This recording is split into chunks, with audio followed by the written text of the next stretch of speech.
Hey, so you're thinking about stepping up from a little 110-volt wire feed rig to something that can actually run a full cylinder and lay down decent beads on thicker stuff? I get it, you don't want to buy another welder in 6 months because the first one couldn't handle a 1/4-inch angle iron or kept shutting down every time you turned the plasma cutter on. Link is in the description if you want to check the product details on Amazon. The Hobart Ironman 230 is one of those "I'll never outgrow it" machines if you weld anything thicker than sheet metal on a regular basis.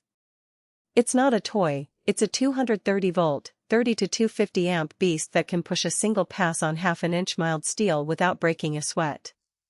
That 12-tap voltage control isn't just marketing, it's the difference between hunting for the right setting every time and dialing in a smooth arc in one try.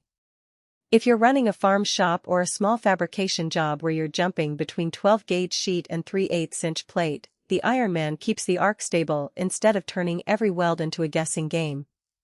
Where it really shines is when you add the optional Hobart spool gun and go after aluminum.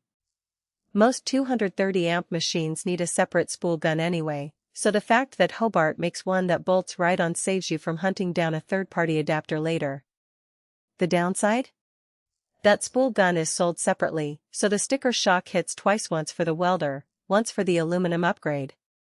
If you're strictly sticking to steel, you can skip the spool gun for now and save a couple $100. Now, let's talk about the parts that aren't flashy. The built-in cylinder rack is handy, but it's not a full-size bottle cradle, it's more of a set it on the shelf and hope it doesn't tip setup. If you're moving the welder around a lot, you'll want to strap the cylinder down or add a cart with a proper chain.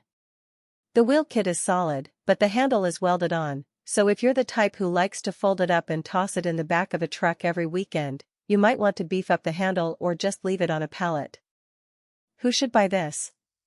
If you're a DIYer who's already outgrown a 110-volt MIG and you're welding anything thicker than 12-gauge more than once a week, this machine will save you the frustration of constant restarts and arc hunting. If you're a hobbyist who only fires it up for the occasional trailer hitch or gate repair, you might be better off with a smaller 140-amp unit and a spool gun add-on later. And if you're a professional who's already got a 250-amp Lincoln or Miller in the shop, this isn't going to blow you away, it's more of a reliable workhorse than a bells and whistles showpiece. The biggest hidden trade-off is the duty cycle.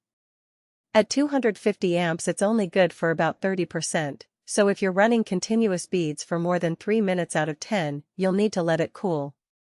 That's not unusual for a single-phase machine in this class, but it's worth planning for if you're in a production environment.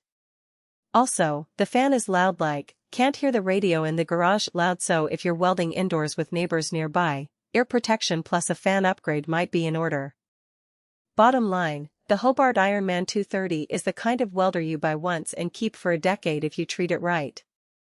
It's not the cheapest 230-volt rig out there, but the 12-tap voltage control and the ability to weld up to 1/2 inch in a single pass make it worth the extra cost if you actually need the power. If you're still on the fence, check the link in the description, read through the real-world ratings, and ask yourself whether you're welding thin stuff occasionally or thick stuff every day. If it's the latter, this is the one to grab.